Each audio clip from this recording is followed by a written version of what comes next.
Shields up, Iron Breakers. Rurikhan here, coming at you with another video, and today we're going to be talking about Anthem. More specifically, I'm going to be bringing you 10 tips which will hopefully help you out in getting started with your adventure in the game, regardless of the Javelin that you happen to be using.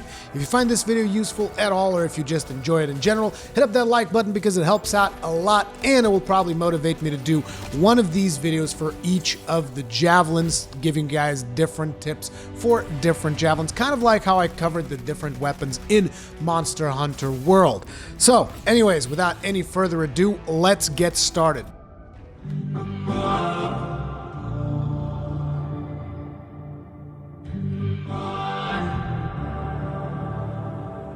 My very first tip has to be abilities over guns. Now, this is very much a generic statement because depending on the build that you will be doing in the final version of the game, it might be that you have to focus more on guns, but as a rule of thumb, and particularly at the start of the game, you're definitely gonna be wanting to use your abilities more so than your guns. You guys are like, what are you talking about, abilities? I'm talking about the gear. I'm talking about the mortar shots from the Colossus. I'm talking about the grenades from the Ranger, because in case you haven't noticed, all of that gear has a very low cooldown in Anthem. As a matter of fact, it is to the point where I would even say that guns are essentially just fillers to use in between your abilities because they're just that much more effective. Okay, guys, so keep a tab on your cooldown of your abilities. Make sure to use them as often as possible because they're really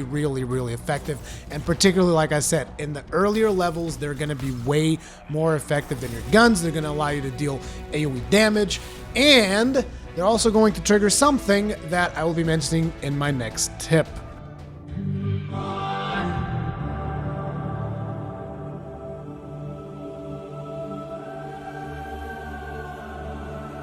The next one is combos are important, so use them. So what are combos, you guys might be wondering, and I have an entire video dedicated to explaining the concept of combos, of primers, and detonators, so I'll put that link up in the top right hand side of the screen right now, so you guys can go check out that video if you want to know more about combos. But to give you guys the very basic idea is that certain abilities in your gear are going to apply a priming effect on monsters, whereas other abilities in your gear are going to apply a detonating effect on monsters, and being able to do those two things is going to give you a massive advantage in battle. Unfortunately, during the demo, not all of the iconography was present in the game, and it made it particularly hard for you to identify which skills would prime and which skills would detonate, but in the final version of the game, it should be fairly easy to identify which skills are the primers, which skills are the detonators, so that you can make your decision on which ones do you want to take with you into the battlefield. Now, having said that, that does not mean that you should always have one primer and one detonator for every single ability, just so that you can combo every single time, okay? There are other loadouts that you can form in order to coordinate with your team for better synergies and stuff like that. Just keep the combo system in mind because it is particularly important.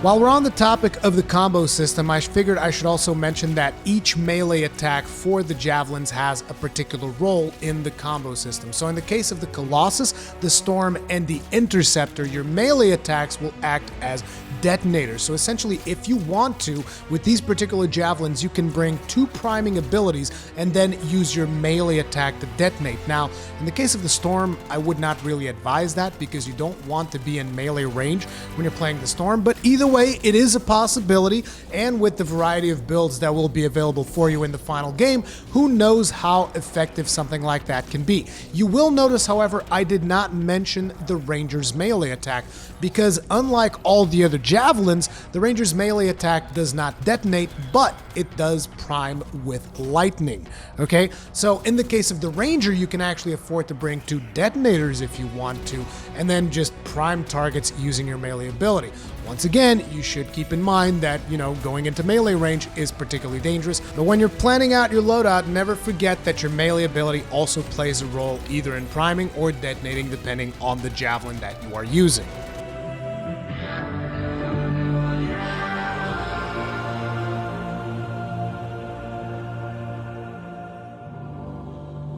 So for the next tip, let's talk about flying. I've heard a lot of people complain that the heat gauge builds up a little bit faster than you would like. That is by design to kind of prevent you from just flying willy-nilly wherever you want. They need to put certain restrictions into the flight mode. Otherwise, it would not be as fun of a mechanic. It needs to be somewhat engaging. And I know that several people are going to disagree with that, but regardless of that, here's a couple of tricks that will hopefully keep you in the air longer. So for starters, if you fly up, your heat gauge is going to build a little bit faster.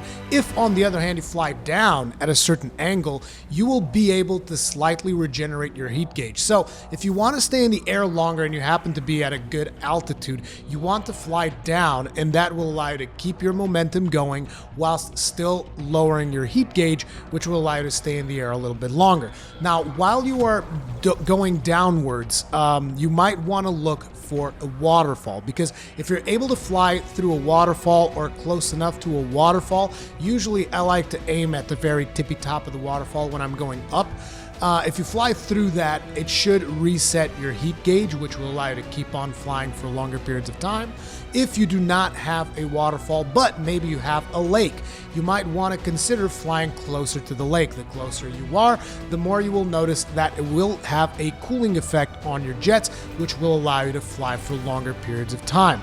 If you are flying near a lake that is deep enough, you can actually dive into the water, and that will completely reset your heat gauge, just like if you were flying through the waterfalls. So these are just a couple of tricks to keep you in the air a little bit longer, because I know that a lot of people are having a little bit of trouble with that. So hopefully this helps you guys out.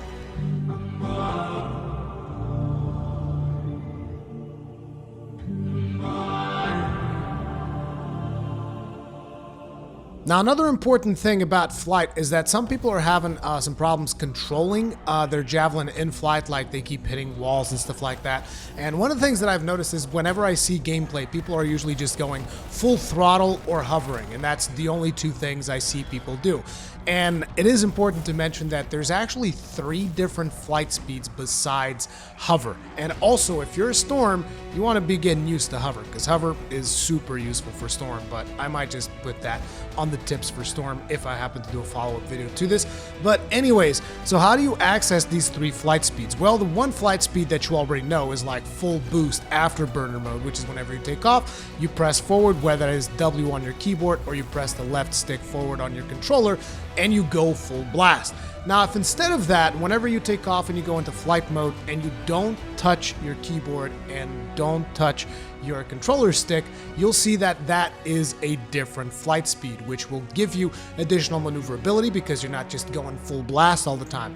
And beyond that, if instead of pressing forward, you press backwards, so that would be probably S on your keyboard or just pressing backwards on the left stick of your controller, you'll notice that that gives you access to another speed, which will make you even more maneuverable. So use these 3 flight speeds combined together with hover, because this is pretty much the bread and butter of Anthem. It's the mobility that your character is going to have. So, you know, this allows you to maneuver even inside certain caves without hitting the walls and then falling down, or maybe you need to do a sharp turn or whatever. There's plenty of things that you can do. And always remember that when you are in flight mode, you can just click the right stick and you will instantly go into hover. I'm sure that there's a key for that on the keyboard. I haven't really been doing a lot of flying on keyboard, sorry, but you can check that on the controls, figure out what key it is, and you can just like stop flight, hover, and course correct and move in a different direction, or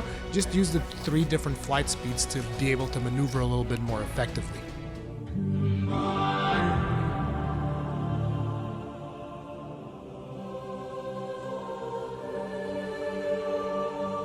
So now let's talk about guns. Despite the fact that I told you earlier in this video that abilities usually trump guns, particularly in the early stages of the game, and probably even in the later stages of the game, depending on how you build your character, guns are still there, and guns is still going to be something that you're going to be doing from time to time, actually firing guns and shooting enemies in the face. And one of the main complaints that I've heard people say is like, good God, it takes forever to reload my weapon. Jesus Christ, they need to speed up this reload animation. And I gotta tell you guys, there's a reason why that reload animation is so slow.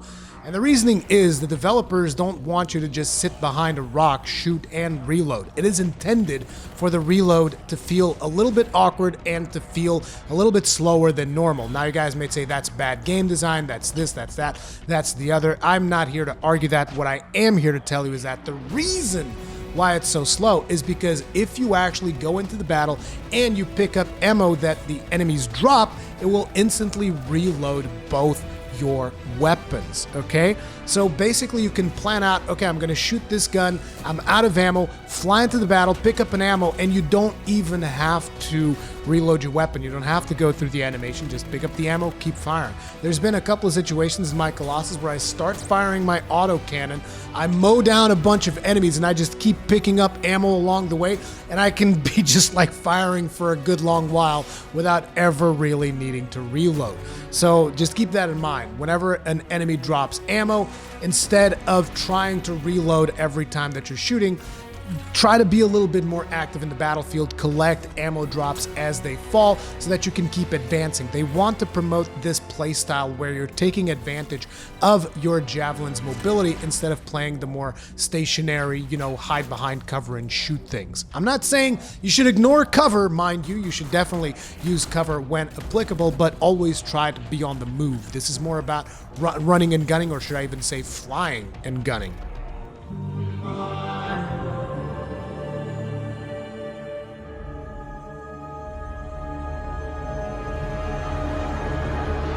While we're talking about guns, I should mention that different guns, even of the same type, will fire in different ways. What do I mean by this? Well, the very first shotgun that I picked up, for instance, was the Constrictor. And the way this worked was if I kept the fire button pressed and then released it after a while, basically charging my shot, it would essentially give me better grouping for my shotgun shots. And the thing about that was that it didn't feel particularly satisfying for me because, each player has their own particular playstyle. Later down the line, I picked up a different shotgun, which instead of doing that effect, it fired 2 shots at once. And that felt way better for me. And it was a completely different playstyle. Whereas with one shotgun, you're aiming, keeping the trigger pressed, and then releasing in order to get a good shot in. With the other one, you're running in and blasting people in the face, which is my preferred playstyle when I do pull out a shotgun. So, even if there's a specific weapon that you don't like, I have another example with the autocannon, for instance. I don't remember exactly what was the name of the first autocannon that I used, but I do remember that it fired super fast, but you couldn't hit a damn thing with it because it had tons of recoil and it just had tons of spread as well. So it was a complete spray and pray type weapon, and I was just like, dude, I hate autocannons. Later down the line, I picked up an autocannon that did the exact opposite. It didn't fire as fast, but the more you kept the trigger pressed, the more precise the shots would become. So this is very important in case you run into a weapon and you're like, oh, I just don't like this weapon type. You have to try different weapons of that type in order to figure that out whether or not you actually like it, because they do fire significantly different and they will support different playstyles.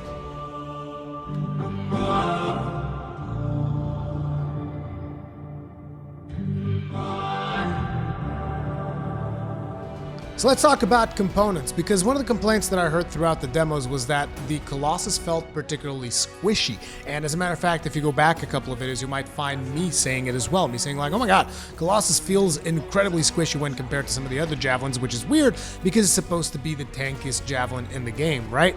Well, the reasoning behind that is because I was using universal components as opposed to Colossus components. Now, components in these demos, they came in 2 flavors. They were either Javelin specific that you could only equip on your Interceptor or on your Storm or on your Colossus or on your Ranger, or they were universal components that you could basically equip wherever you wanted. Well, what I'm here to tell you guys today is that you most definitely want to get specific Javelin components for your Javelin, even if it brings down the rarity a couple of notches, because they are going to be immensely beneficial for whatever your Javelin's role happens to be. In my specific case of the Colossus, the moment that I swapped around my universal components for Colossus-specific components, everything made sense. The Colossus instantly felt like the tanky beast that he's supposed to be, and I also have friends of mine that were playing with other javelins and they said, Jesus, when I swapped into javelin specific components, like I just started dealing much more damage than I was doing before. It increased my survivability, yada, yada, yada. So basically the universal components are there because they will drop from time to time, and it is for when you're trying out a new javelin that maybe you don't have properly equipped yet. Those are there as fillers to keep you going until you actually find good gear. However, the second you find your javelin specific components, you will want to equip those. Once again, even if it lowers your rarity, it will most likely be worth it.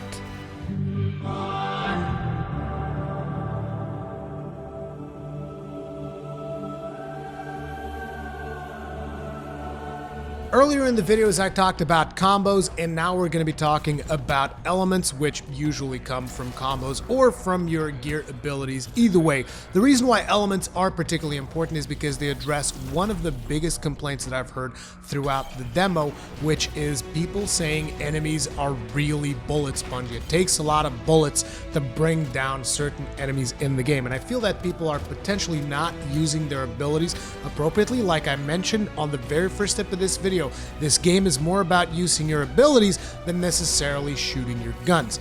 Now let's talk about the elements, because these elements, if you align them correctly against the weaknesses of the enemies, you're going to be having a much easier time. So for instance, whenever you find an enemy that has a yellow health bar, that means that this is an armored enemy.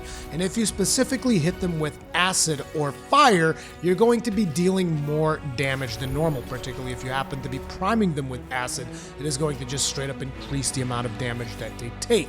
So you will definitely want to use acid and fire against yellow armor. Now, one of the exceptions to that might just be the Ash Titans, because I've fought a bunch of them, and fire doesn't seem to be that effective unless you're hitting them in the weak spots or if you have an interceptor marking damage for you. So keep that in mind. Ash Titans are a thing of their own. You might want to just use your guns on them for now. And yes, they're a little bit bullet spongy, but we still don't know all of the strategies available to us in the final game in order to deal with Ash Titans. But either way, basically rule of thumb is if you see a yellow health bar, you'll want to try and use acid or fire abilities.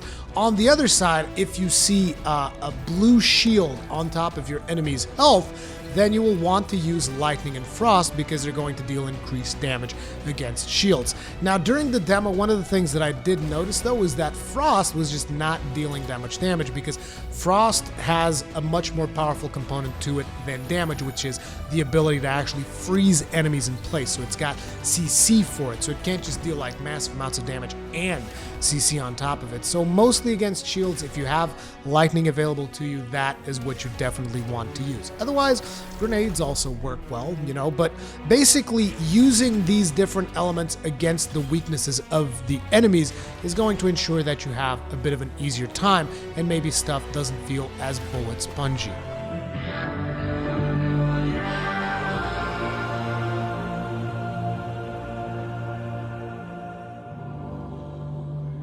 Finally, let's talk about your ultimate abilities, which are basically your ultimate power fantasy mode engaged for your javelin of choice. Now, in the case of the Interceptor, you basically start slashing people down like nobody's business. You deal increased damage, all that good stuff. In the case of Storm, you prime and detonate a large area of targets 3 times. In the case of the Colossus, you get to throw 3 massive missiles from a siege cannon.